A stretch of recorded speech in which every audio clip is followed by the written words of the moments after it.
আখিরি মুনাজাত করে আপনার আমার আব্বাকে জান্নাতে তুলে দিচ্ছে। আয় আল্লাহ, আজকে সাহেবে দাওয়াত যেই উদ্দেশ্য নিয়ে এই আয়োজন করেছেন, আল্লাহ তার উদ্দেশ্যখানা কবুল করে নিন।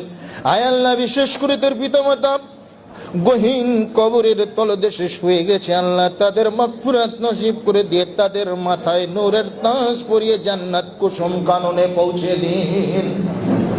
এই বলতে চাই আর হুজুর কাঁদতেছে। আমি আপনাদের একটা প্র্যাকটিক্যাল করিয়ে দিই। এই যে আমার হাতে আমি চিমটি দিচ্ছি, আপনাদের হাতে ব্যথা লাগে? আমার কিন্তু বেশ ব্যথা লাগছে। আপনাদের হাতে চিমটি দিলে আমার হাতে ব্যথা লাগবে? মা মরে যায় আপনার, বাপ মরে যায় আপনার, হুজুর কান্দে কেন?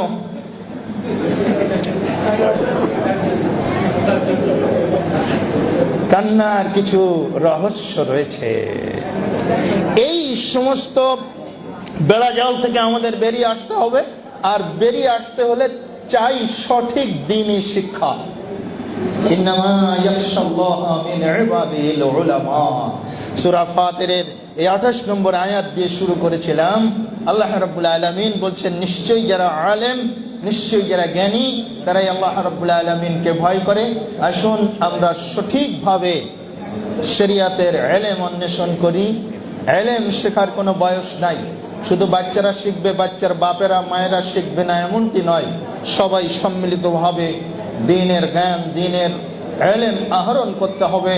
আর যদি আমরা এই দ্বীনি ইলম আহরণ করতে পারি, দ্বীনের জ্ঞানে আমরা জ্ঞানী হতে পারি, আমরা যদি প্রকৃত পক্ষে কোরআন এবং সুন্নাহর জ্ঞান অর্জন করতে পারি, তাহলে রাসূলের সেই সুসংবাদ, ওয়াইনাল উলামা يستغفر له من في السماوات ومن في الأرض بل حيطان في جوف الماء।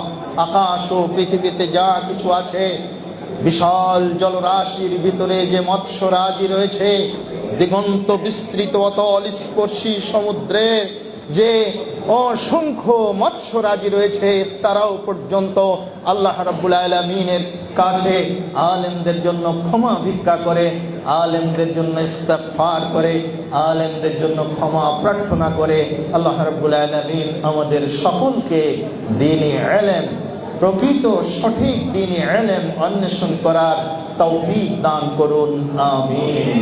আকুলু কাওলি হাদা আস্তাগফিরুল্লাহ লি ওয়া লাকুম ওয়া লিসাইরিল মুসলিমিন। সুবহানাকাল্লাহুম্মা ওয়া বিহামদিকা আশহাদু আল লা ইলাহা ইল্লা আনতা আস্তাগফিরুকা ওয়া আতুবু ইলাইক। আসসালামু